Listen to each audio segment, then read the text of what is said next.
La motivation est comme le soleil un jour nuageux.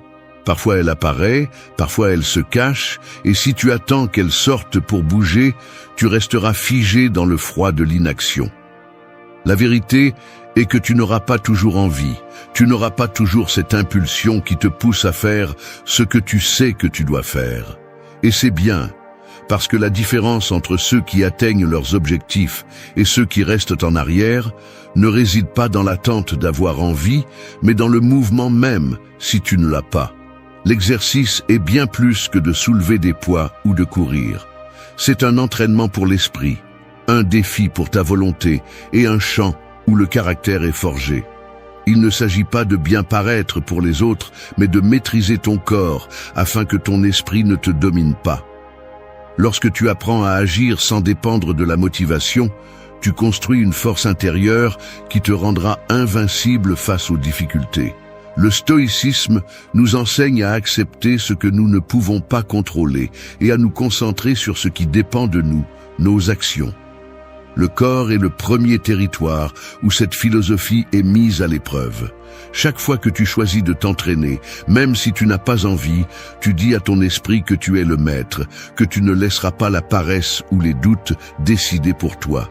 Ceci n'est pas un appel pour ceux qui cherchent le confort ou des excuses, mais pour ceux qui sont prêts à se battre jour après jour en silence, sans applaudissements ni reconnaissance, seulement avec la conviction que la véritable transformation commence dans cet effort constant et silencieux.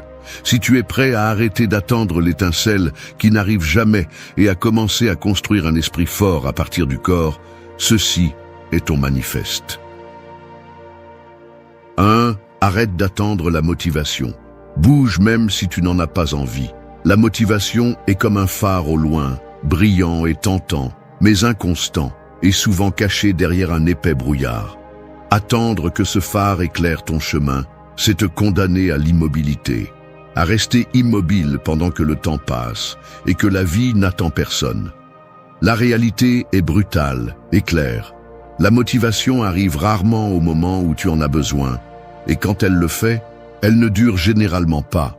C'est pourquoi le véritable pouvoir ne réside pas dans l'attente d'un élan passager, mais dans le fait de bouger même si tu n'en as pas envie, de progresser lorsque ton esprit te crie de t'arrêter. Quand tu comprends que la motivation est un luxe, un privilège éphémère qui s'échappe facilement, tu es obligé de chercher quelque chose de plus profond, quelque chose qui ne dépend pas des états émotionnels volatiles, ni des conditions externes. C'est exactement ce que le stoïcisme enseigne, ne pas attendre que le monde ou tes émotions soient alignées pour agir, mais prendre un contrôle absolu sur tes décisions et tes actions. Bouge parce que tu es le maître de ta volonté, non parce que tu te sens inspiré. La volonté est la base solide qui soutient tout changement réel, et cette volonté se cultive dans la constance et la discipline, non dans les caprices de l'humeur. Quand tu décides de bouger, peu importe si tu en as envie, tu portes un coup direct à la procrastination, à la voix intérieure qui cherche des excuses pour ne pas faire le pas. C'est cette voix qui nourrit la médiocrité, qui te maintient coincé dans des cycles répétitifs d'inaction déguisés en repos ou en auto-soin. Mais ne confonds pas discipline avec punition, ni sacrifice avec souffrance. Bouger est un acte de respect de soi, un engagement envers ta croissance et la vie que tu mérites de construire. C'est comprendre que la transformation n'est pas un événement, mais un processus qui exige un engagement même quand le confort appelle avec force. Cette bataille intérieure, celle qui se produit chaque fois que tu décides de sortir du lit pour t'entraîner ou simplement bouger, est celle qui façonne ton esprit. Ici, il ne s'agit pas seulement de brûler des calories ou de gagner du muscle, mais de former la capacité de décider, d'agir avec fermeté, même lorsque l'esprit essaie de te saboter avec des doutes ou de la paresse. Chaque petit mouvement fait sans envie est un pas vers un esprit plus fort, une volonté plus inébranlable et un caractère forgé dans l'adversité. L'exercice, vu sous cet angle, devient un rituel quotidien où tu te testes, où tu prouves que tu es plus grand que tes excuses et plus fort que tes peurs. Il ne s'agit pas de concourir avec les autres, mais de concourir avec cette version de toi qui veut t'abandonner, qui cherche la sortie facile. S'entraîner sans motivation, c'est s'entraîner pour la vie, car la vie elle-même n'attend pas que tu te sentes prêt ou inspiré. La vie exige une action constante, de la persévérance et la capacité de te relever encore et encore, peu importe les circonstances. Quand tu commences à agir sans attendre la motivation, ton esprit commence à se reprogrammer. Tu cesses d'être un spectateur passif et tu deviens l'architecte actif de ton destin. Tu construis des habitudes qui te soutiennent lorsque l'émotion échoue, lorsque l'esprit résiste, lorsque l'environnement est hostile. C'est la véritable révolution interne qui fait la différence entre ceux qui rêvent et ceux qui font bouger les choses. Peu importe si le jour est gris, si la fatigue pèse ou si le moral fléchit. Ce qui importe, c'est que tu bouges, que tu fasses ce pas, même s'il est petit, que tu continues à avancer sans excuse ni concession. 2. Entraîne-toi comme si ta clarté mentale en dépendait. L'esprit est une mer agitée et le corps est le gouvernail qui peut calmer cette tempête. Si tu négliges ce gouvernail, les vagues de stress, d'anxiété et de distraction t'emporteront sans contrôle. S'entraîner ne consiste pas seulement à bouger les muscles ou à transpirer pour accomplir. C'est l'outil le plus puissant que tu as pour dompter cette mer intérieure et retrouver la clarté que la vie moderne te vole, jour après jour. Parce que même si tu ne le ressens pas sur le moment, ta clarté mentale dépend absolument des soins et des efforts que tu investis dans ton corps. Nous vivons dans un monde où l'esprit est constamment bombardé de bruit, de stimuli et de préoccupations qui saturent notre capacité de concentration et de jugement. La technologie, les exigences professionnelles et les pressions sociales génèrent un brouillard mental qui nous paralyse ou nous pousse à agir sans sens ni but. La solution n'est pas d'essayer d'éteindre cette tempête directement à partir de l'esprit, mais de former le corps comme un acte de résistance et de reconnexion. L'exercice est le pont entre le chaos mental et la sérénité nécessaire pour prendre des décisions conscientes et fermes. S'entraîner comme si ta clarté mentale en dépendait, c'est reconnaître que le mouvement est le moyen de libérer cette tension accumulée, d'oxygéner le cerveau et d'activer les processus chimiques qui équilibrent tes émotions et tes pensées. Chaque goutte de sueur, chaque effort pour avancer un peu plus, ne renforce pas seulement tes muscles, mais renouvelle également ta capacité d'attention, calme tes anxiétés et met de l'ordre dans le chaos interne. Tu cesses d'être l'esclave du bruit mental pour devenir un navigateur conscient, capable de maintenir le cap même lorsque la tempête fait rage. Du point de vue du stoïcisme, le contrôle de ce qui dépend de nous, nos actes et notre esprit, est la base d'une vie libre et sereine. L'entraînement du corps devient l'acte quotidien le plus tangible pour exercer ce contrôle. Lorsque tu priorises ta santé physique avec discipline, tu construis les fondations d'un esprit clair et résistant. Ce n'est pas une coïncidence si les grands penseurs et leaders ont utilisé l'exercice comme une pratique indispensable pour rester ferme face à l'adversité. Si tu permets à la fatigue, au confort ou à la distraction de te dominer, ton esprit restera embrouillé et vulnérable aux influences extérieures. Mais si tu t'entraînes avec conviction, comme si la clarté de ta pensée et ta capacité à affronter la vie en dépendaient, tu investis dans ta force intérieure. Cette force qui ne se voit pas, mais qui se ressent dans chaque décision prise avec calme, dans chaque émotion contenue sans perdre la raison et dans chaque défi surmonté avec intelligence. Il ne s'agit pas de s'obséder ni de chercher la perfection physique, mais de comprendre que l'exercice est un acte de respect envers ton esprit et ta vie. S'entraîner avec cette intention transforme chaque séance en un rituel de soin de soi profond, où tu ne façonnes pas seulement ton corps, mais tu reprends également le contrôle de tes pensées et de tes émotions. La clarté mentale n'est pas un luxe ni un cadeau du destin. C'est le résultat direct d'une volonté ferme qui se reflète dans l'engagement envers le mouvement quotidien. En fin de compte, si tu veux naviguer dans la vie avec certitude et but, Si tu veux affronter les défis sans perdre le contrôle ni succomber à l'anxiété, tu dois t'entraîner comme si ta clarté mentale en dépendait. Parce qu'elle en dépend. Il n'y a pas d'excuse valable lorsque tu comprends qu'à chaque entraînement, tu sculptes l'esprit qui te permettra de vivre avec discipline, concentration et liberté. 3. Fais une répétition de plus, marche une minute de plus, résiste un peu plus. L'esprit est comme un muscle qui ne grandit que lorsqu'il est poussé au-delà de sa limite confortable. Imagine que tu grimpes une montagne et juste quand tu veux t'arrêter parce que tu sens que tu ne peux plus, tu décides de faire un pas supplémentaire, une répétition de plus, une minute de plus à marcher. Ce petit effort supplémentaire ne te rapproche pas seulement du sommet, mais change aussi ta façon de penser. C'est à ce moment-là que la véritable transformation commence. Résister un peu plus est la clé pour briser les chaînes invisibles qui te lient à la médiocrité et au conformisme. Dans la vie quotidienne, nous sommes souvent confrontés à des moments où la fatigue, la peur ou le doute veulent nous arrêter. La voix intérieure qui murmure « c'est assez » est la manifestation la plus courante de cette barrière mentale qui nous empêche d'avancer. Mais cette barrière n'est pas réelle, c'est une construction qui s'effondre lorsque nous décidons d'aller un peu plus loin, lorsque nous nous forçons à faire cet effort supplémentaire qui semble insignifiant, mais qui est en réalité le feu qui forge la force. L'exercice physique est la métaphore parfaite de cette lutte constante. Chaque répétition que tu ajoutes quand tu penses ne plus avoir d'énergie, chaque pas que tu fais quand tu veux abandonner, est un acte conscient de défi à tes limites auto-imposées. Cette petite résistance volontaire est un message direct à ton esprit. C'est toi qui décides quand t'arrêter, pas les excuses ni la fatigue.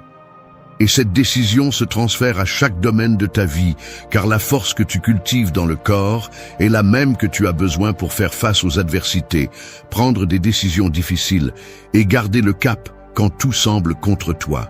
De la philosophie stoïcienne, cette idée résonne avec le principe d'accepter la difficulté comme une partie inévitable du chemin et de trouver en elle l'opportunité de grandir.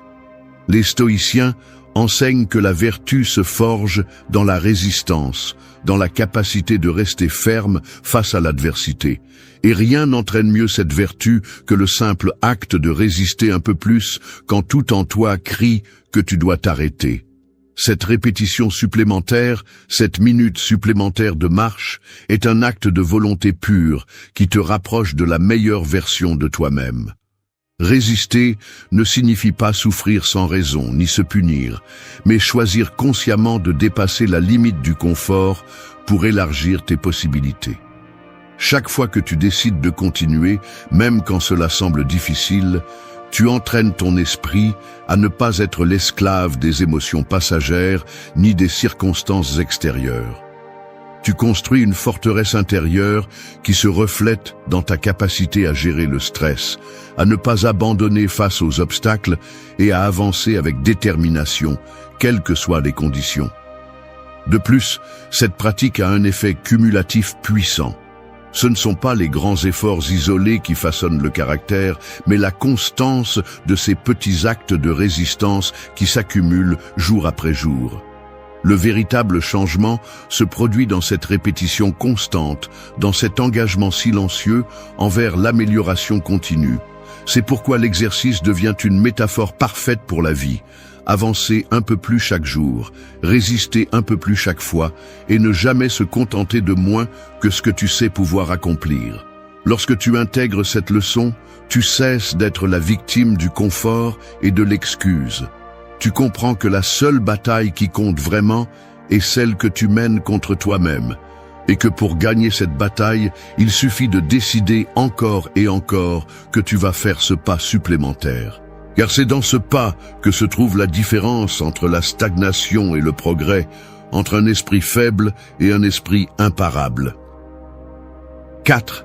Remporte la bataille contre ton esprit chaque matin. Chaque matin est un champ de bataille invisible où se décide le ton du reste de la journée. L'esprit, avec sa capacité à créer des excuses, des doutes et des justifications, est l'ennemi le plus rusé et constant auquel tu devras faire face. Gagner cette bataille n'est pas un acte héroïque isolé, ni une explosion de volonté momentanée. C'est une décision consciente qui se prend encore et encore, même lorsque le corps demande une trêve et que la tête cherche des raisons de se rendre. Si tu ne conquiers pas ton esprit au début de la journée, tu perdras du terrain sans t'en rendre compte, et le reste du temps sera une lutte en montée contre toi-même. La réalité est crue, ton esprit ne sera pas toujours de ton côté. En fait, il deviendra souvent ton pire ennemi, sabotant tes efforts avec des pensées qui semblent raisonnables, mais qui ne cherchent qu'à te maintenir dans la zone de confort de l'inaction. Cette voix intérieure qui dit « demain sera meilleur » ou « aujourd'hui je mérite de me reposer » est la prison qui t'empêche d'avancer. Il n'y a pas de place pour l'auto-tromperie si tu veux des résultats réels. Chaque matin est une épreuve de feu où se définit si tu es capable de maîtriser tes impulsions ou si tu réagis simplement à elles comme une marionnette de plus. Du point de vue du stoïcisme, cette lutte matinale est l'essence du contrôle de soi et de l'autodiscipline. Les stoïciens savaient que la maîtrise de soi est la clé pour vivre avec liberté et but. C'est pourquoi commencer la journée en affrontant et en gagnant cette bataille intérieure est la manière la plus authentique d'exercer le pouvoir sur ta vie. Ce n'est pas de la magie, c'est de la méthode et de la constance. N'attends pas de te sentir fort ou inspiré. Agis simplement avec la détermination de celui qui sait que la discipline est le seul chemin vers la véritable liberté. En remportant la bataille contre ton esprit chaque matin, tu te positionnes comme le maître de ton destin. Tu établis le contrôle sur tes décisions avant que les distractions et les tentations de la journée puissent te voler ton focus. Il ne s'agit pas d'éliminer les difficultés ou de faire disparaître la paresse, mais de les reconnaître, de les affronter et de ne pas céder devant elles. Cette victoire initiale, bien que petite, a un impact gigantesque sur ta capacité à rester ferme, productif et concentré. Chaque jour où tu ne combats pas avec conviction à ce moment crucial est un jour que tu donnes à la médiocrité. L'esprit, sans contrôle, devient un ennemi silencieux qui ronge ta volonté, réduit ton potentiel et détourne tes efforts. C'est la dure réalité que peu de gens veulent accepter. Il ne suffit pas de vouloir changer, il faut se battre pour ce changement dès le premier instant de la journée, lorsque l'esprit est encore vulnérable et que le chemin s'ouvre devant toi. Ce n'est pas un appel pour ceux qui cherchent des excuses ou pour ceux qui préfèrent le confort déguisé en repos. C'est un appel pour ceux qui sont prêts à affronter la vérité sans anesthésie, à être impitoyables avec leurs faiblesses et à construire une forteresse mentale qui leur permette d'avancer quelles que soient les circonstances. Parce que la véritable bataille n'est pas à l'extérieur, elle est à l'intérieur. Et la gagner est la condition indispensable à toute transformation authentique. 5. Utilise l'exercice comme ton rituel quotidien de concentration.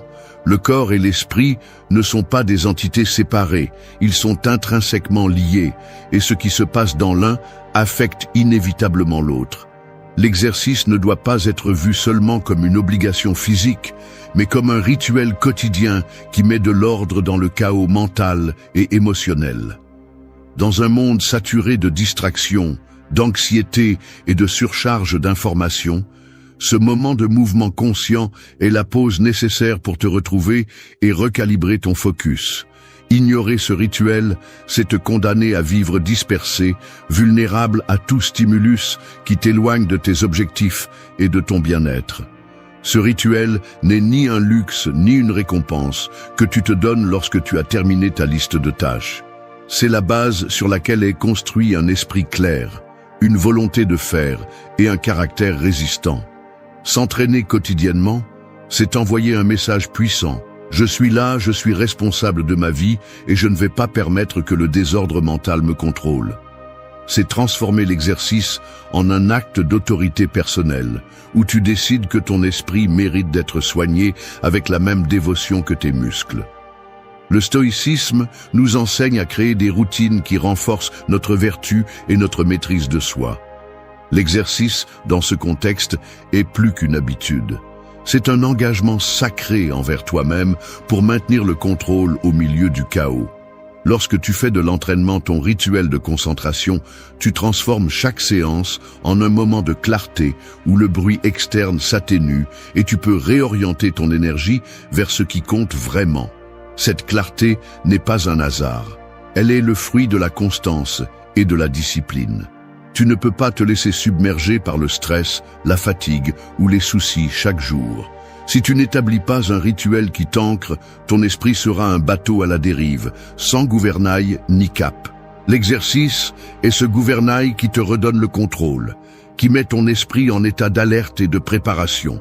Chaque mouvement, chaque respiration profonde pendant l'entraînement est un signal que tu envoies à ton cerveau pour activer ton focus et te préparer à affronter les défis avec une pleine attention et une décision. Si tu veux des résultats réels dans ta vie, tu dois comprendre que la concentration n'est pas quelque chose qui arrive simplement. C'est quelque chose qui se cultive. Et il n'y a pas de meilleure façon de le cultiver qu'à travers un rituel qui implique le corps et l'esprit en harmonie. Peu importe si la journée est difficile ou si la motivation fléchit, ce moment d'exercice quotidien est ton refuge et ta force. Là, tu trouves la clarté qui te permet de prendre des décisions intelligentes et de rester ferme face aux adversités. Ce rituel quotidien est aussi un rappel constant que ta vie dépend de toi et des actions que tu décides de prendre. Ce n'est pas un sacrifice, ni une obligation imposée par d'autres. C'est un acte d'amour-propre et de respect pour ta capacité à diriger ton esprit et ton destin. Lorsque tu fais de l'exercice ton rituel de concentration, tu fais un pas définitif vers l'autodiscipline et la maîtrise personnelle que tu recherches tant. 6. Entraîne-toi sans témoin. Que ton effort n'ait pas besoin d'applaudissements. Le véritable travail se fait loin des regards, dans le silence où personne n'observe ni ne célèbre. S'entraîner sans témoin est une preuve d'authenticité. Un acte d'engagement sincère qui ne cherche pas la reconnaissance ni la validation externe. La réalité est que la plupart des gens ne persévèrent que lorsqu'il y a du public, lorsque quelqu'un remarque leur effort ou les applaudit. Mais la véritable force, celle qui transforme l'esprit et le caractère, se forge dans la solitude de l'effort constant, sans besoin de lumière ni d'applaudissements. Il est facile de se sentir motivé lorsque les autres regardent, mais ce qui est difficile, ce qui définit vraiment le caractère, c'est de rester ferme lorsque personne ne regarde. C'est à ce moment-là que ton esprit et ta volonté sont vraiment mis à l'épreuve. Si ta discipline dépend du regard des autres, ton engagement est faible, fragile et donc éphémère. Le stoïcisme nous enseigne à chercher la force en nous-mêmes, pas dans l'approbation externe. La véritable bataille est interne, et la victoire ne se mesure pas en éloges, mais en constance silencieuse. S'entraîner sans témoin signifie comprendre que ta valeur et ta progression ne sont pas liées à l'opinion de personne. C'est agir avec intégrité, même lorsqu'il n'y a pas de récompense visible, lorsque l'effort semble invisible pour le monde. C'est la base d'un esprit fort et d'une vie concentrée. Faire ce que tu dois faire, parce que tu sais que c'est la bonne chose à faire, non pas parce que les autres te le reconnaissent ou le célèbrent. Cette mentalité renforce l'autonomie émotionnelle, te libérant du poids de la constante nécessité de validation. La véritable discipline naît lorsque tu t'entraînes pour toi, pour ta santé, ton esprit et ton caractère, non pas pour impressionner ou répondre à des attentes externes. Cette indépendance est celle qui te permettra de maintenir l'effort sur le long terme, car tu ne seras pas conditionné par des facteurs externes qui peuvent changer ou disparaître. La vie réelle est dure et souvent ingrate. Il n'y aura pas toujours du public pour applaudir tes efforts, ni de reconnaissance pour tes sacrifices. C'est pourquoi s'entraîner sans témoin est un entraînement pour la vie elle-même, pour rester ferme lorsque les obstacles n'ont pas de spectateurs et lorsque les circonstances ne sont pas favorables. C'est l'école où tu apprends à ne dépendre que de toi et de ta volonté. De plus, s'entraîner sans témoin te prépare à affronter la réalité telle qu'elle est, sans fioriture ni concession. La véritable force surgit lorsque tu apprends à te valoriser sans avoir besoin de reflets ni d'approbation externe, lorsque ton engagement ne dépend pas de la validation des autres, mais de la conviction interne. Cette force interne est celle qui te soutient face aux adversités les plus dures et te pousse à continuer quand tout semble perdu. Lorsque tu internalises cette leçon, ton effort devient authentique et puissant. Tu ne cherches pas d'applaudissements ni de comparaison, tu cherches seulement à être meilleur qu'hier, sans dépendre du regard des autres. C'est là que se construit le véritable caractère, celui qui ne se vend pas et ne se négocie pas. Celui qui se forge dans la constance silencieuse, dans l'humilité de l'effort quotidien et dans la conviction que le changement dépend uniquement de toi. 7. Renforce ton corps comme un acte de gratitude, pas de vanité. La plupart des gens s'entraînent pour chercher l'admiration, les reflets dans le miroir ou l'approbation des autres, mais c'est le piège le plus facile dans lequel tu tomberas si tu veux transformer ton esprit et ta vie. Renforcer le corps doit être un acte profondément personnel, un geste de remerciement envers toi-même pour être ici, pour avoir l'opportunité d'affronter un jour de plus, pour la possibilité de construire quelque chose de réel et de durable. Quand tu comprends cela, l'entraînement cesse d'être superficiel et devient un engagement sacré envers ton bien-être intégral. La réalité est que la vanité est éphémère et dépend de facteurs externes qui changent avec le temps. La mode, les opinions, les comparaisons. Si ta motivation est seulement externe, ton effort sera tout aussi fragile, car il sera lié à des conditions instables. En revanche, lorsque tu t'entraînes à partir de la gratitude, tu reconnais que ton corps est le véhicule qui te permet d'expérimenter la vie, qui soutient ton esprit et tes émotions, et qui mérite des soins et du respect constant. Du point de vue du stoïcisme, la gratitude n'est pas un sentiment passager, mais une pratique consciente qui renforce l'âme. Reconnaître la valeur de ton corps et en prendre soin est une façon d'honorer la vie et d'assumer la responsabilité de ton existence. Il ne s'agit pas de chercher la perfection physique ni de rivaliser avec les autres, mais d'accepter ce que tu as et de travailler pour que ce corps soit un allié fidèle, fort et résistant face aux difficultés qui apparaîtront inévitablement. Quand tu t'entraînes comme un acte de gratitude, chaque répétition, chaque effort est une reconnaissance de la capacité que tu as de transformer ta réalité. Tu cultives non seulement des muscles, mais aussi une mentalité qui valorise l'effort et le sacrifice comme des chemins vers la liberté et l'autonomie. Cette mentalité te protège de tomber dans l'auto-apitoiement ou le désespoir lorsque les résultats ne sont pas immédiats ou lorsque les difficultés semblent insurmontables. De plus, cette approche change la relation que tu as avec toi-même.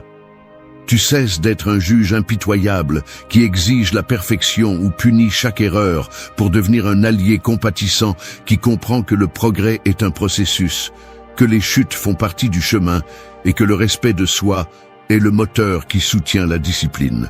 Renforcer le corps à partir de la gratitude est en essence renforcer l'esprit à partir de l'amour de soi réel, pas à partir de l'illusion ou de l'apparence.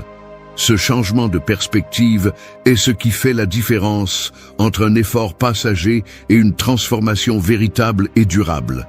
La gratitude t'ancre dans la réalité de ton pouvoir et de ta responsabilité et te libère du poids des attentes externes qui ne génèrent que frustration et anxiété. En t'entraînant avec cette intention, tu construis un caractère solide, un esprit équilibré et une vie authentique. Mais au-delà de la transformation physique et mentale, cet acte de gratitude est une reconnaissance profonde de la fragilité et de la force humaine. C'est accepter que ton corps est le seul temple que tu auras et que prendre soin de lui n'est pas un luxe, mais une obligation morale envers toi-même. C'est comprendre que ce corps te soutient dans chaque défi, que sans lui, tes rêves et plans n'auraient ni forme ni force. C'est pourquoi s'entraîner avec gratitude est aussi un acte d'humilité et de respect envers ta propre existence, une façon de remercier l'opportunité de lutter et de grandir chaque jour. Lorsque tu adoptes cette mentalité, la discipline cesse d'être un fardeau et devient un acte d'amour et de responsabilité qui transcende la simple apparence physique. 8. Sois fidèle à ta parole. Si tu as dit que tu t'entraînerais aujourd'hui, fais-le. Dans un monde rempli de promesses vides et d'engagements brisés, la fidélité à la parole que tu te donnes à toi-même est l'acte le plus radical et subversif que tu puisses réaliser. Dire « aujourd'hui je vais m'entraîner et le faire » n'est pas seulement une question de discipline physique, mais la base indiscutable de l'intégrité personnelle. Lorsque tu brises cette promesse avec toi-même, tu sapes la confiance la plus importante que tu as, celle qui te permet d'être maître de ta vie et non une marionnette de tes propres excuses et faiblesses. Cette fidélité est le fondement de toute transformation. Sans elle, tout effort s'effondre, car ce qui soutient le changement n'est ni l'envie, ni les résultats immédiats, mais la cohérence entre ce que tu dis et ce que tu fais. Le stoïcisme nous enseigne que vivre selon la vertu implique d'honorer nos paroles et nos actions, surtout celles que nous nous disons en silence. Il ne suffit pas d'avoir des objectifs si tu n'es pas prêt à respecter chaque engagement envers toi-même, peu importe ce qui se passe. Être fidèle à ta parole te renforce au-delà du corps.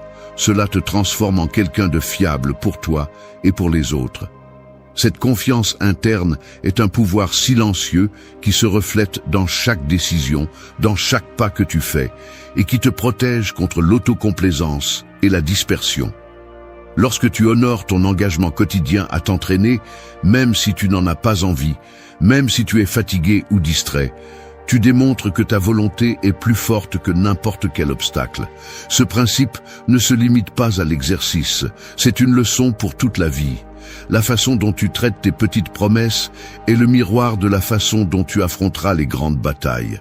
Si tu ne respectes pas ta parole au quotidien, il te sera difficile de rester ferme lorsque les exigences seront plus grandes. La fidélité à sa propre parole est l'acte de courage qui soutient l'intégrité et la liberté personnelle. Tenir ta parole, sans excuse ni négociation, c'est construire un caractère inébranlable. C'est comprendre que chaque jour est une opportunité pour réaffirmer qui tu es vraiment et où tu veux aller. Il ne s'agit pas de perfection, mais de constance et d'engagement réel, d'être implacable avec ta volonté et honnête avec toi-même. Cette honnêteté brutale est la base d'une vie authentique, où il n'y a pas de place pour la trahison interne ou le confort faux. En clôturant ce manifeste, rappelle-toi que la force que tu cherches se trouve dans la cohérence quotidienne, dans le respect inébranlable de tes promesses, dans la lutte constante pour être fidèle à la parole que tu te donnes. C'est le chemin pour reprogrammer ton esprit, pour construire un esprit ferme, un corps fort et une vie avec un but. Parce que la véritable transformation n'est pas un acte unique, mais la somme de milliers de moments où tu décides d'être meilleur, simplement parce que tu te l'es promis et que tu es capable de le réaliser. Ton esprit est comme une porte. Chaque matin, elle s'ouvre et ce que tu laisses entrer dans les premières minutes reste à vivre le reste de la journée. Si tu laisses entrer l'anxiété, l'urgence, les réseaux sociaux, les excuses, tu sais ce que tu vas récolter. Distraction, fatigue émotionnelle, frustration et ce sentiment que tu es vivant, mais pas présent. Tu es là, mais sans être là, faisant juste ce qu'il faut, traînant le corps, sans direction. Ça te dit quelque chose ? Beaucoup vivent ainsi, endormis les yeux ouverts, parce qu'ils n'ont jamais appris à vraiment se réveiller. Il ne s'agit pas d'ouvrir les yeux, il s'agit d'allumer l'esprit. Et cela ne se produit pas par accident, cela se produit par la pratique, par décision, par stratégie. Les stoïciens le savaient bien. Les sages de cette philosophie ne commençaient pas la journée en attendant de voir ce qui allait se passer. Ils se levaient avec une mission, se gouverner eux-mêmes avant que le monde n'essaie de le faire, parce qu'ils connaissaient une vérité brutale. Si tu ne maîtrises pas ton matin, le matin te maîtrise. Cette vidéo n'est pas un beau discours, c'est un manuel de guerre. Tu vas recevoir 8 principes qui ne sont pas théoriques, ce sont des armes. Des outils stoïciens qui peuvent être appliqués dès que tu ouvres les yeux pour que tu ne te lèves pas comme une victime de plus du chaos, mais comme quelqu'un qui a le contrôle. quelqu'un qui commence sa journée avec clarté, force, objectif. Parce que ce que tu fais en commençant la journée définit qui diable tu choisis d'être.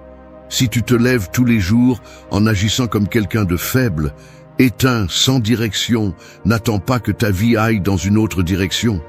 Il n'y a pas de magie, il y a des habitudes.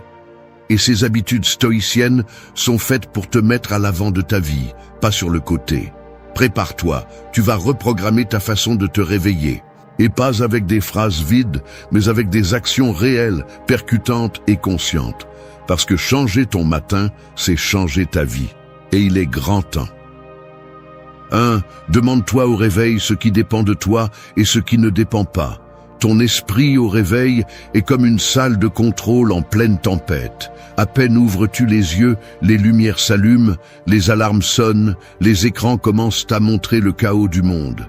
Tâches en attente, soucis, messages, notifications, ce que tu as fait hier, ce que tu n'as pas fait, ce que tu pourrais perdre, ce que tu ne contrôleras jamais.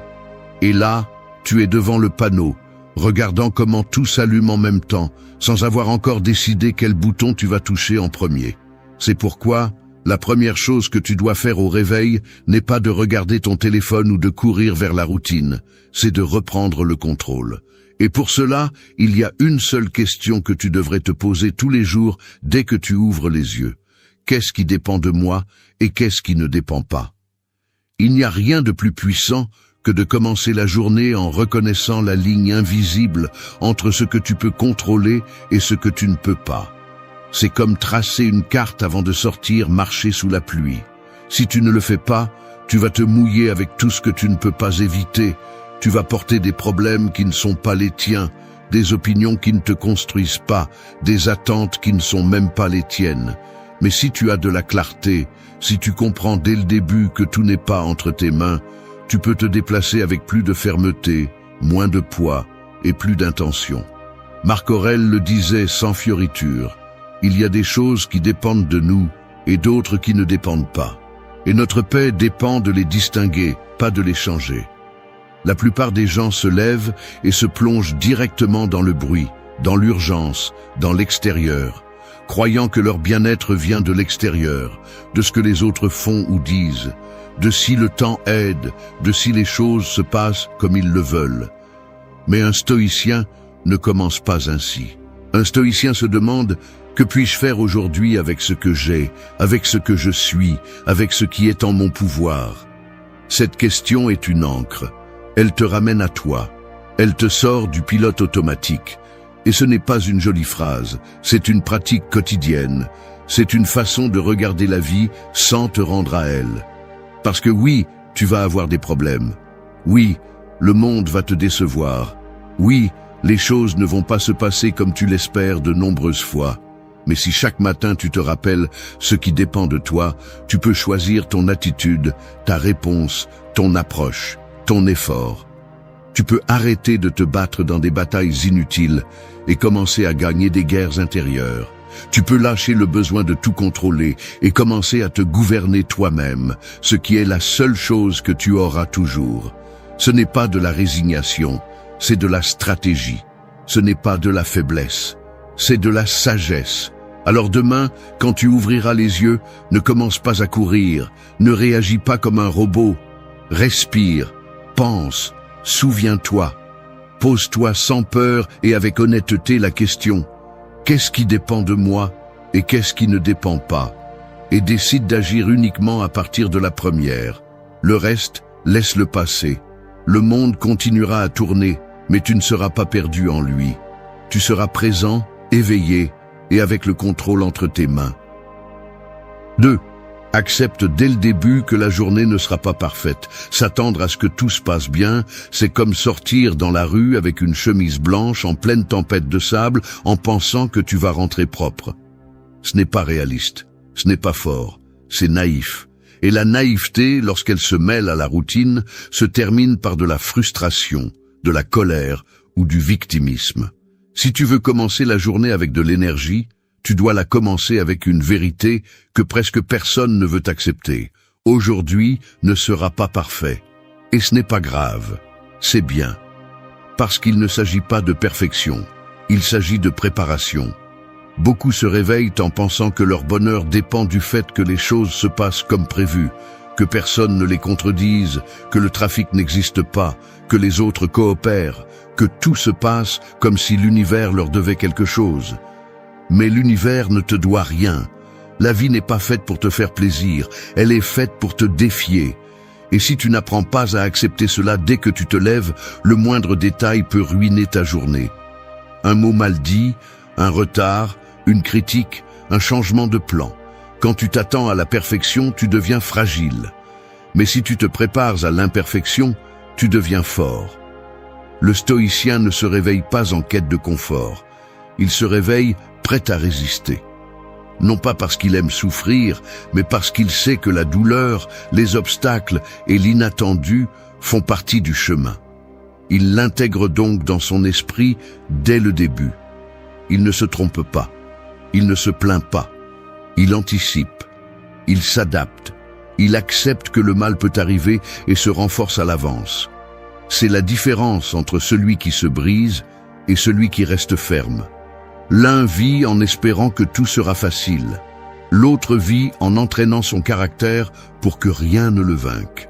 Accepter que la journée ne sera pas parfaite n'est pas être négatif, c'est être stratégique. C'est ajuster ton état d'esprit à la réalité, pas à tes désirs. C'est comprendre que l'important n'est pas ce qui se passe, mais comment tu y fais face. Et quand tu es déjà mentalement préparé pour l'inconfort, tout change. Le mal ne te secoue pas autant. L'inattendu ne te paralyse pas. Les erreurs ne te coulent pas, parce que tu l'avais prévu. Parce que tu savais déjà que cette journée n'était pas emballée comme un cadeau. Elle est là pour que tu y fasses face, pas pour que tu en profites sans effort. Tu peux avoir de grands rêves, des objectifs importants, des buts clairs. Mais si tu ne t'entraînes pas à accepter l'imperfection du chemin, ces rêves s'effondrent au moindre faux pas. C'est pourquoi, en te réveillant avant de poser un pied par terre, fais un pacte avec toi-même. Rappelle-toi que des choses peuvent échouer aujourd'hui, que des personnes peuvent te décevoir, que des situations peuvent faire mal. Et que malgré tout, tu vas continuer. Non pas parce que tout est facile, mais parce que tu es déjà prêt pour le difficile. C'est de la force, c'est de la maturité, c'est vivre en pleine conscience. Alors ne commence pas la journée en te mentant. Ne te dis pas que tout ira parfaitement, parce que ce ne sera pas le cas, mais tu peux répondre avec perfection. Pas en termes de résultats, mais d'attitude. Accepte l'imperfection comme une partie du jeu et arrête de souffrir pour l'inévitable. Le monde ne va pas changer pour toi, mais tu peux changer ta façon de te positionner face au monde. Et c'est là que se fait la différence entre une vie traînée par les circonstances et une vie guidée par des principes. 3. Avant de toucher ton téléphone, remercie pour 3 choses réelles. Se réveiller, c'est comme rallumer une machine qui a été au repos. Et comme toute machine, la première chose qu'elle traite devient sa programmation de base. Si la première chose que tu mets dans ta tête en ouvrant les yeux est le bruit du monde, tu as déjà perdu. Les réseaux, les nouvelles, les messages, les comparaisons, tout cela t'entraîne dans une mentalité réactive où tu ne décides de rien, tu ne fais que répondre. Mais si, avant de toucher ton téléphone, tu fais quelque chose de plus puissant, quelque chose d'aussi simple que de remercier, ton esprit s'aligne sur ce qui compte vraiment. Parce que la gratitude n'est pas une jolie phrase, c'est un outil de reprogrammation profonde. Aujourd'hui, la première chose que la plupart des gens font en se réveillant est de vérifier leur téléphone. Ils ne se sont même pas assis et sont déjà plongés dans la vie des autres. Ils le font par habitude, sans réfléchir, et ils le justifient en disant qu'ils ne font que se mettre à jour. Mais ce qu'ils font vraiment, c'est renoncer au contrôle. Ils permettent à leur première pensée d'être déterminée par un écran, que leur premier élan soit marqué par une notification, que leur premier état émotionnel soit une réaction à quelque chose d'extérieur. Et cela, répété tous les jours, crée un modèle de dépendance, d'anxiété et de déconnexion totale de soi-même. Le stoïcisme t'apprend à commencer la journée avec une direction, pas avec une distraction. À te réveiller pour toi, pas pour les autres. À te rappeler ce que tu as, pas ce que tu n'as pas. C'est pourquoi, avant de regarder ton téléphone, avant de te livrer au bruit du monde, offre-toi quelques secondes pour toi, pour regarder ce que tu as, pour remercier 3 choses réelles, simples, concrètes. Il ne s'agit pas d'écrire une liste infinie ni de feindre un optimisme bon marché. Il s'agit de prendre conscience. Tu es vivant, tu respires, tu as un corps, un esprit, une nouvelle opportunité. Peut-être que tu n'as pas tout, mais tu as quelque chose. Et le reconnaître est la première étape pour vivre avec force. Quand tu pratiques la gratitude comme un rituel quotidien, tu entraînes ton esprit à voir l'essentiel avant de voir le superficiel. Tu dis à ton cerveau, c'est ce qui compte. Et cela crée un effet domino sur tout le reste. Tu es moins réactif, moins anxieux, plus présent. Non pas parce que les choses extérieures changent, mais parce que tu as décidé de commencer à partir d'un état mental plus stable, plus propre, plus humain. De plus, remercier est un acte de pouvoir. Ce n'est pas de la passivité, ce n'est pas du conformisme, c'est du courage. Parce que dans un monde qui te bombarde de manque, avoir le courage de dire « ceci est suffisant pour l'instant » te place dans une position de domination sur toi-même. Et cette domination ne s'obtient pas avec des mots vides, elle s'obtient avec une pratique constante. Chaque jour, en ouvrant les yeux, avant de toucher cet appareil qui te déconnecte, rappelle-toi 3 choses pour lesquelles tu peux être reconnaissant. Peu importe si elles sont grandes ou petites, ce qui compte, c'est qu'elles soient réelles, que tu les ressentes, que tu les reconnaisses. Peut-être que certaines choses te font mal, peut-être que tu fais face à des batailles internes, peut-être que tu n'es pas là où tu veux être. Mais si tu lis ceci, si tu peux respirer et prendre des décisions, tu as déjà du pouvoir. Et ce pouvoir est renforcé par la gratitude, parce que celui qui remercie, voit. Et celui qui voit ne se perd pas. Alors demain, quand tu te réveilleras, ne mets pas ton attention entre les mains d'un écran. Mets-la en toi. Respire. Rappelle-toi ce que tu as, remercie. Ensuite, si tu veux, entre dans le monde. Mais pas comme un esclave de l'extérieur, mais comme quelqu'un qui sait ce qu'il a, ce qu'il vaut et ce qu'il veut protéger. 4. Fais une révision honnête de la journée d'hier, sans punition mais sans excuse. Ta journée d'hier est comme une empreinte dans le sable mouillé. Tu ne peux pas l'effacer, tu ne peux pas la refaire, mais tu peux l'observer clairement avant de continuer à marcher. La plupart avancent sans regarder en arrière, non pas par sagesse, mais par peur. Peur de voir où ils ont échoué, de faire face à leurs décisions médiocres, de reconnaître qu'ils auraient pu faire mieux. Mais celui qui ne regarde pas honnêtement ce qu'il a fait hier est condamné à le répéter aujourd'hui, enveloppé dans les mêmes justifications qui le maintiennent stagnant. Il ne s'agit pas de se vautrer dans la culpabilité, ni de se déchirer la peau avec des reproches. Ce n'est pas de la réflexion, c'est de la torture inutile. Et il ne s'agit pas non plus de tout maquiller avec de belles excuses ou des phrases qui adoucissent la réalité. C'est de l'auto-tromperie. Ce qu'il faut, c'est une révision honnête, directe, crue. Un moment au réveil où tu te dis la vérité sans fioriture. Qu'as-tu bien fait hier? Qu'as-tu mal fait? Qu'as-tu promis et non tenu? En quoi t'es-tu trahi? Où as-tu agi avec force et où as-tu agi avec faiblesse? Les stoïciens savaient que le jugement de soi est plus précieux que le jugement du monde. Épictète disait que nous ne devons pas chercher l'approbation des autres, mais l'approbation de notre propre esprit. Mais cette approbation n'est pas gratuite, elle se gagne avec cohérence.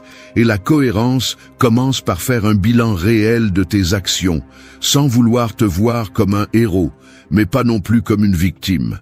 Seul toi sais si tu as donné le meilleur de toi-même, si tu as été discipliné, si tu as bien choisi, si tu es tombé par impulsion ou si tu es resté ferme par principe. Cette conversation avec toi-même au début de la journée est la base de ton progrès. Car tu ne peux pas améliorer ce que tu ne reconnais pas. Tu ne peux pas avancer si tu nies où tu as échoué. Mais tu ne peux pas non plus grandir si tu t'écrases avec culpabilité et te répètes que tu ne vaux rien. Cet équilibre entre fermeté et compassion est clé. Regarde-toi en face, sans filtre, mais avec respect. Pas avec pitié, ni avec arrogance. Et si tu as échoué, admets-le. Si tu t'es surpassé, reconnais-le. Tout n'est pas défaite, ni tout n'est pas victoire. La vie réelle se déplace en gris, et ton devoir est de voir ces nuances avec maturité. Fais de ce moment de révision une habitude. Cela ne te prend pas plus d'une minute, mais cela change toute ta perspective. Parce que l'erreur ne fait pas autant mal que l'auto-tromperie. Et la culpabilité ne transforme pas autant que la vérité dite à temps. Si chaque matin tu examines sincèrement ce que tu as fait hier, tu commences à créer une conscience plus forte, plus centrée, plus difficile à manipuler. Tu n'as pas besoin de l'écrire, ni de faire un rituel exagéré. Tu as juste besoin de courage pour voir et de volonté pour améliorer. Aujourd'hui, tu peux faire différemment, mais seulement si tu te donnes la permission de voir ce que tu as fait hier, avec les yeux grands ouverts. Non pas pour te punir, mais pour construire. Non pas pour te sentir moins, mais pour exiger plus de toi. Parce que personne ne te connaît mieux que toi, et si tu ne te corriges pas, personne ne le fera. N'attends pas que la vie te le crie, dis-le toi-même, mais avec vérité. Parce que là, dans cette brève et honnête révision, commence le véritable changement. Et celui qui ose se regarder chaque jour a le pouvoir de se reconstruire sans dépendre du monde. 5. Définis tes 3 priorités avant que le chaos ne te trouve. Commencer la journée sans savoir ce qui est important, c'est comme monter à bord d'un bateau sans gouvernail en pleine mer. Le vent va te pousser là où il veut, et quand la journée sera terminée, tu auras l'impression d'avoir été occupé, mais sans avoir avancé. Que tu as fait 1000 choses, mais aucune essentielle. Que tu as couru tout le temps, mais sans direction. Et cela, à long terme, n'est pas de la fatigue, c'est une perte de sens. Parce qu'il ne s'agit pas de faire beaucoup, il s'agit de faire ce qui compte vraiment. Le chaos ne prévient pas. Il arrive avec force, s'immisce dans tes tâches en attente, dans tes notifications, dans les urgences des autres qui veulent te transformer en pompier de leurs incendies. Si tu ne définis pas tes priorités, quelqu'un d'autre le fera pour toi. Et ce ne seront presque jamais celles qui construisent ta vie. C'est pourquoi, avant d'ouvrir la porte au monde, avant de te consacrer à l'extérieur, tu as besoin de clarté intérieure. Tu dois te demander: quelles sont les 3 choses que je dois absolument faire aujourd'hui pour me rapprocher de la vie que je veux? Pas 20, pas 10, 3, celles qui comptent vraiment. Les stoïciens valorisaient l'action ciblée. Pour eux, agir sans direction était gaspiller la seule monnaie qui ne se récupère pas, le temps. Marc Aurèle le disait durement, vivre comme si nous étions immortels nous fait repousser l'essentiel. Mais lorsque tu es conscient que ce jour ne reviendra pas, tu comprends que tu ne peux pas te permettre de commencer sans une direction claire. Les priorités sont cette direction. Elles sont ton bouclier contre le bruit. Elles sont le rappel que tu décides où dépenser ton énergie. Beaucoup se trompent en disant qu'ils n'ont pas le temps. Mais le problème n'est pas le temps, c'est la concentration. Si tu ne définis pas tes 3 priorités dès le matin, ton énergie est dépensée dans l'urgence, dans ce qui apparaît en premier, dans ce qui crie le plus fort. Et quand la nuit tombe, la frustration de n'avoir survécu, mais pas vécu, t'envahit. Parce que tu n'as pas fait ce qui construit, seulement ce qui presse. Et cela, jour après jour, te laisse vide. Définir tes priorités n'est pas faire une liste de souhaits. C'est avoir le courage de choisir et de rejeter. D'écrire, même mentalement, ce qui va recevoir ta force aujourd'hui.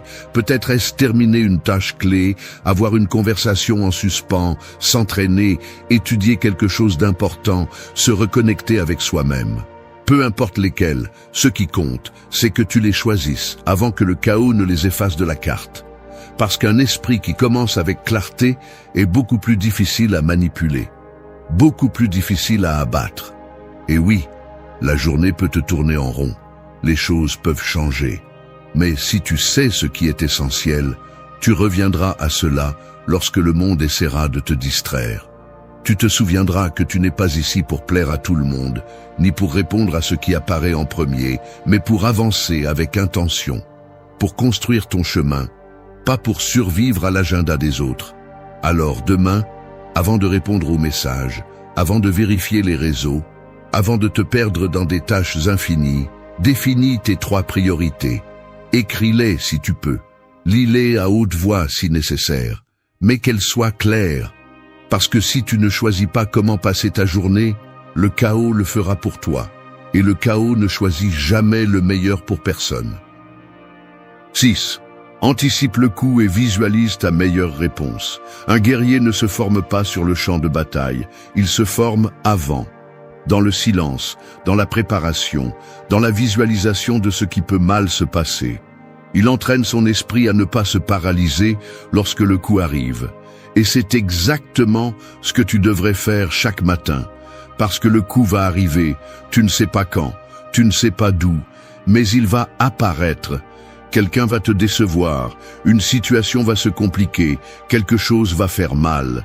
Et la différence entre celui qui tombe et coule et celui qui tombe et se relève est dans l'anticipation ou non.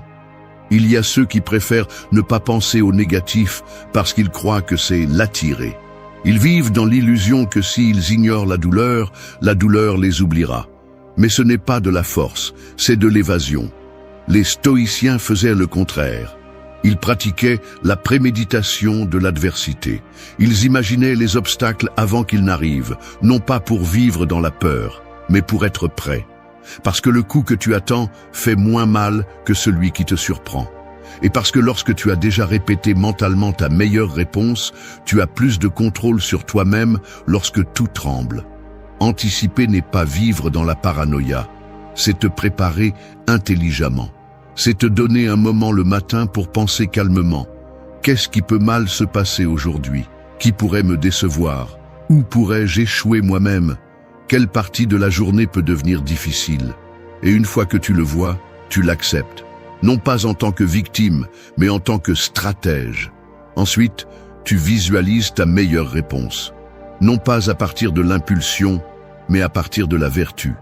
Non pas à partir de l'émotion, mais à partir du caractère. Parce que le véritable pouvoir n'est pas d'éviter le mal, mais de bien répondre quand le mal arrive. Visualiser ta meilleure réaction est comme programmer ton système émotionnel. Cela te permet de choisir à l'avance l'attitude que tu vas avoir, de sorte que lorsque le moment arrive, tu n'agis pas par inertie, mais par décision. Tu ne peux peut-être pas contrôler si quelqu'un t'insulte, mais tu peux décider de ne pas perdre ta paix.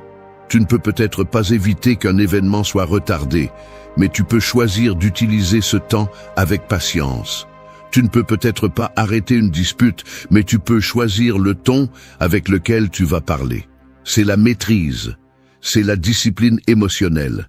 Et cela s'entraîne, cela se construit, cela se choisit chaque jour. Tu n'as pas à imaginer tous les scénarios possibles. Il suffit de reconnaître les plus probables, ceux que tu connais déjà, que tu as déjà vécu, que tu sais qui se répètent. Et au lieu d'agir comme si tout allait être parfait, agis comme quelqu'un qui est prêt à résister, à s'adapter et à rester ferme lorsque le défi se présente. Parce que la vie ne va pas s'arrêter pour s'adapter à tes plans. Et tu ne peux pas continuer à réagir comme si tu ne le savais pas. Alors, quand tu te réveilles, après avoir remercié, après avoir revu ta journée d'hier et défini tes priorités, prends un moment pour anticiper. Non pas à partir de la peur, mais à partir de la clarté. Non pas à partir du drame, mais à partir de la préparation. Et visualise comment tu vas répondre lorsque les choses ne se passent pas comme tu l'espères.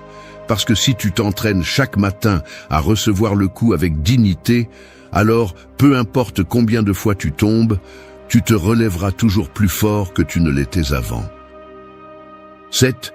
Agisse comme si aujourd'hui était le dernier jour pour vivre avec vertu. Vivre sans penser à la mort, c'est comme jouer une partie sans savoir que l'horloge tourne. Tu penses qu'il y a toujours du temps, qu'il y aura toujours une autre opportunité, un autre lundi pour commencer, un autre moment pour bien faire les choses. Mais c'est un mensonge confortable. Parce que la vérité, bien qu'elle fasse mal, est simple. Tu ne sais pas si tu auras un lendemain. Et c'est pourquoi, chaque jour que tu te réveilles, tu devrais vivre comme si c'était le dernier où tu pourrais agir avec vertu. Non pas le dernier dans un sens dramatique et désespéré, mais dans le sens le plus pur. Si tu n'avais que ce jour, pour montrer qui tu es, comment le vivrais-tu? Le stoïcisme n'est pas une philosophie pour quand tu as du temps. C'est une façon de vivre maintenant, avec une urgence sereine. Marc Aurèle, empereur et philosophe, écrivait pour se rappeler que chaque aube pouvait être la dernière. Non pas comme une punition, mais comme une motivation brutale pour ne pas se gaspiller. Et toi, qui n'as pas le contrôle de combien de temps tu vas vivre, tu as le pouvoir de décider comment tu vas vivre pendant que tu es ici. Et tu le décides avec tes actions, pas avec tes intentions. Vivre avec vertu ne signifie pas être parfait ni suivre des règles vides. Cela signifie choisir ce qui est juste même si c'est difficile. Être ferme quand il est plus facile de céder. Être juste même si le monde ne l'est pas avec toi. Être courageux même si tu as peur. Être discipliné même si tu es fatigué. Cela signifie parler avec vérité, agir avec intégrité et marcher avec un but, non pas pour l'approbation, mais par respect pour toi-même. Et si tu sais qu'il n'y aura peut-être pas d'autre opportunité, si tu comprends qu'aujourd'hui peut être tout ce que tu as, tu ne te permettras pas de vivre à moitié. Chaque matin est une opportunité qui va disparaître dès que la nuit tombe. Et qu'est-ce que tu vas en faire? Vas-tu te traîner comme si rien n'importait?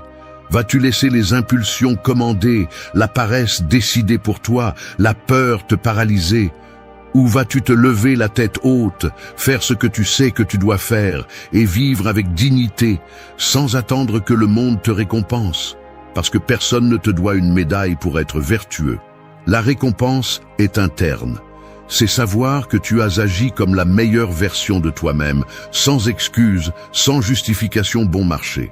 Ce n'est pas un discours de motivation vide, c'est un appel à l'action réelle, parce que tu sais parfaitement quand tu es faible, quand tu es incohérent, quand tu évites l'effort, et tu sais aussi ce que c'est de finir la journée en sachant que tu as été ferme, que tu as bien choisi, que tu n'as pas failli à tes principes, même si tout autour de toi poussait pour que tu le fasses.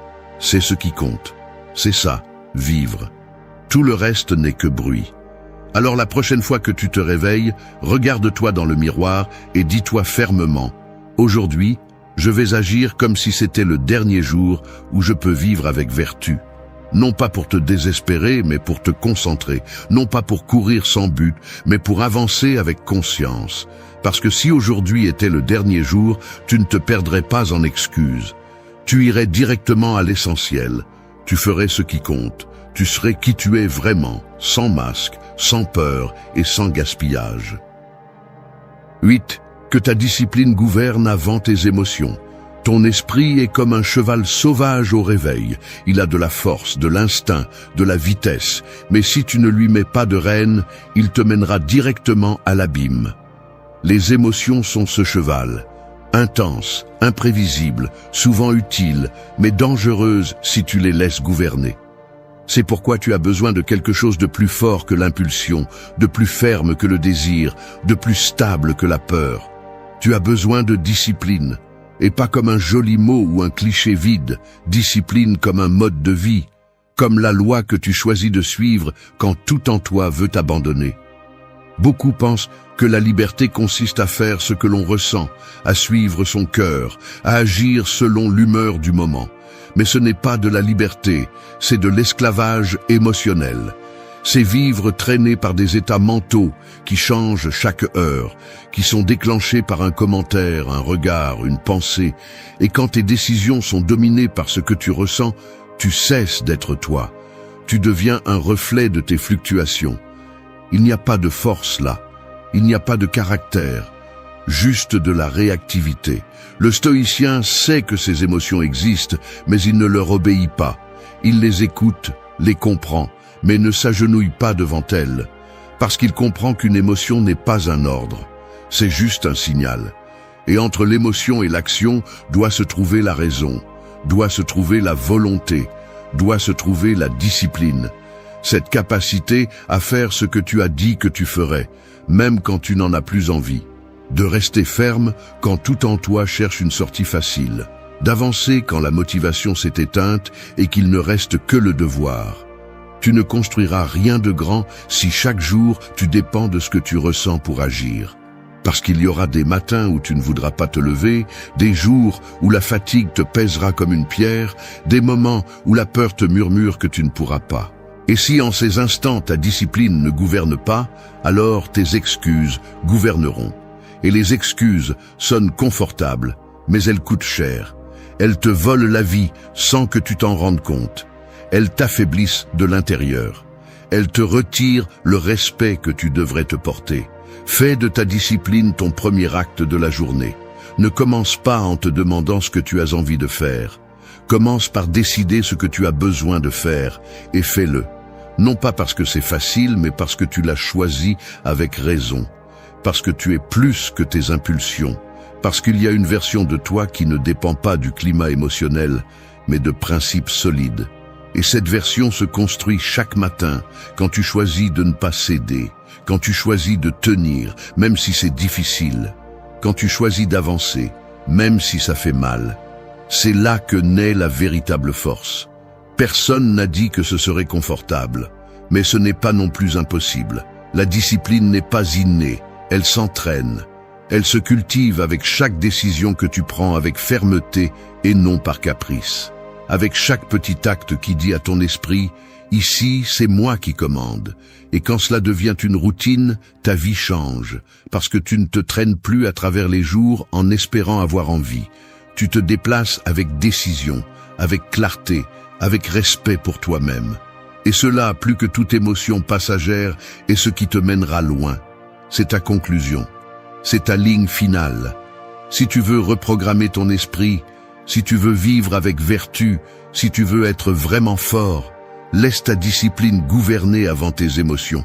Parce que quand l'émotion s'éteint, c'est la discipline qui te relève.